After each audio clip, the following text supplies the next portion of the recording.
안녕하세요. 10월 14일 금요일 마이드라에 오신 여러분들을 환영하고 축복합니다. 저는 지난 수요일 신대원 채플 설교를 마치고 바로 제주도에 갔다가 어제 저녁 늦게 돌아왔습니다. 함께했던 목사님들 또 집사님들이 계셨는데 참 행복하고 좋은 시간을 보냈답니다. 그러면서도 내가 먼저 은혜로 충만해야겠구나, 내 안에서 복음의 은혜가 넘쳐 흐르게 하옵소서 하고 다짐하고 다시 한번 충전하는 시간이 되었답니다. 여러분들도 말씀의 은혜가 있는 곳, 마음의 기쁨과 평안이 있는 곳을 찾으셔서 잘 충전하시고 또 흘려보내시는 복된 하루 되시길 바라는 마음 담아 오늘도 힘차게 마이드라를 시작해 보도록 하겠습니다. 자, 출발!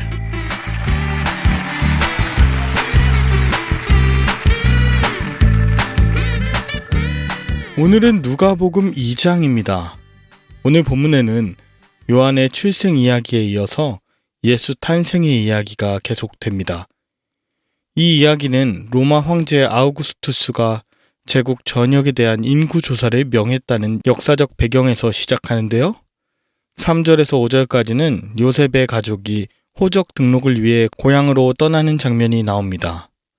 요셉은 다윗 가문의 자손이라 유대 베들레헴으로 떠났는데 당시 나사렛에서 베들레헴까지는 130km 정도의 거리로 3일 정도 쉬지 않고 걸어가야 하는 곳이었습니다.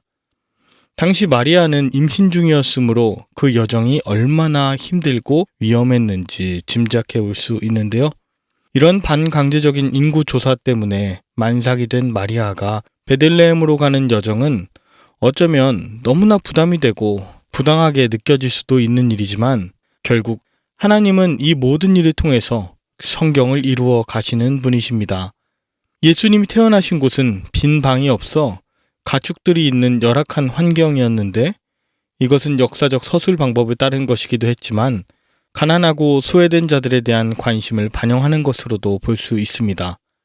한편 저는 오늘 본문을 묵상하다가 성탄절이 다가올 때마다 했었던 성극이 생각이 났습니다.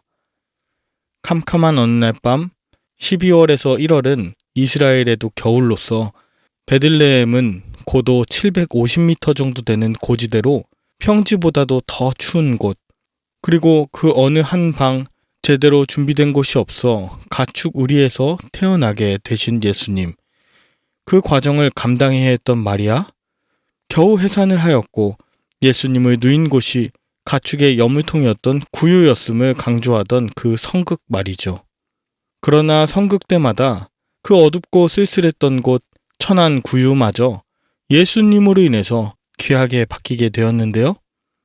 그곳에 양떼를 지키던 목자들이 천사로부터 예수님의 탄생 소식을 듣고 찾아와 경배하였습니다. 자신의 양떼를 지켜야 하던 목자들, 그들은 사실 역사적으로 매우 천한 대접을 받는 자들이었어요.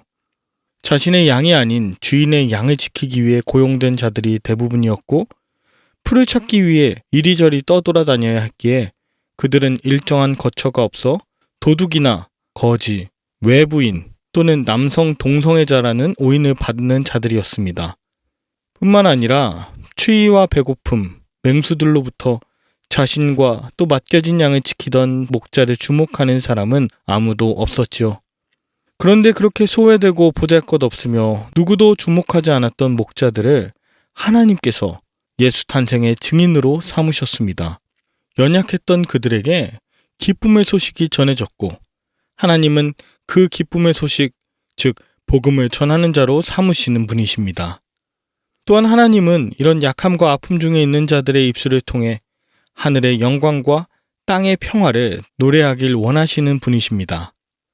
그들이 전해받은 큰 기쁨의 좋은 소식은 바로 예수님께서 바로 지금 너희 가운데 함께 하신다는 임마누엘 사건입니다. 혹여나 외롭고 고단함 중에 있는 마이드라 식구 여러분들, 바로 나를 위해 바로 이곳에 우리와 함께 하시는 하나님께 영광을 돌리고 찬송하며 평안함을 누리시는 여러분 되시길 바랍니다.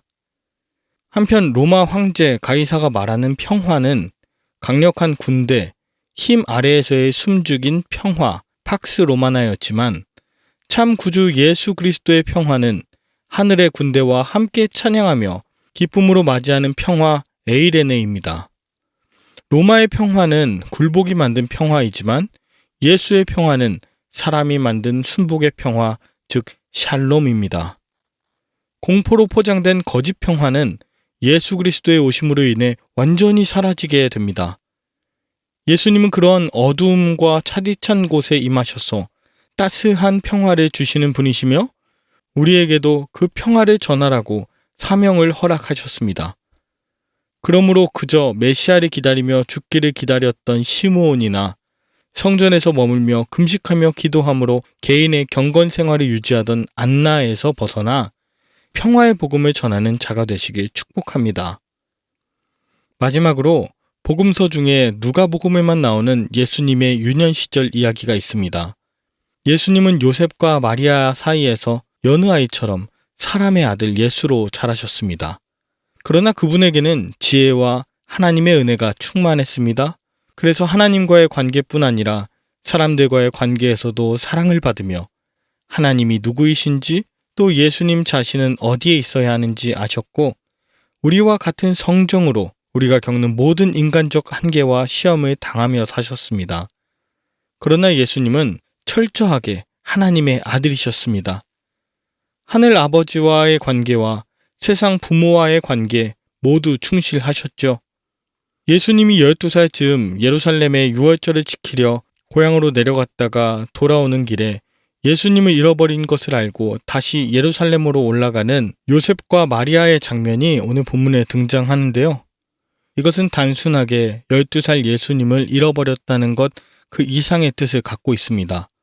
누가복음 마지막 24장에는 고향 엠마오로 가던 두 제자가 예수님을 잃고 슬퍼하다가 주님을 만나 다시 예루살렘으로 올라가는 사건으로 마치거든요. 그러니까 예수님을 잃어버린 것은 육신의 아들이 아니라 바로 하나님의 아들로서의 예수님의 참 정체를 잃어버린 사건이었습니다. 이것은 우연한 사고가 아니라 마리아가 늘 마음에 담아두어야 할 사건이었던 것이죠. 우리도 늘 예수님을 입에 올리지만 그분이 내게 어떤 분이며 또 내게 어떤 의미인지를 생각하지 않는다면 우리는 예수님을 잃은 자이며 부활의 주님과 동행하면서도 슬퍼했던 제자들과 같다는 것입니다. 여러분은 오늘 본문을 통해 무엇을 느끼셨나요?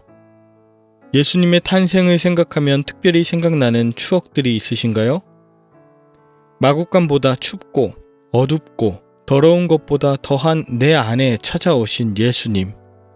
그래서 이제는 따뜻하고 밝고 기쁜 예수님이 함께 하시는 그리스도인으로 거듭난 삶을 살고 계신가요? 비천한 나에게 찾아오사 복음을 전해주시고 참 평화의 일꾼으로 부르심에 감사하며 사명 감당하고 계신가요? 너무나 반복적이고 일상적인 삶에서 예수님을 잃어버리는 일 없도록 나를 일깨우는 말씀이 있다면 무엇인가요? 오늘 저와 여러분 안에 예수님이 찾아오시고 떠나지 않으시며 또 놓치지 않으시는 말들아 되길 간절히 축복합니다. 함께 기도할까요? 하나님 아버지, 비천한 제 안에 찾아와 주심에 감사합니다. 나의 현실을 바라보다가 하나님의 영광과 평안이 가득하도록 예수 그리스도의 복음을 주심에도 감사합니다. 늘 예수 그리스도 잊지 않게 하시고 맡겨진 사명 잘 감당케 하여 주시옵소서. 예수님의 이름으로 기도합니다. 아멘. 오늘도 좋은 하루 되시길 바라며 저는 내일 다시 찾아뵙도록 하겠습니다. 샬롬.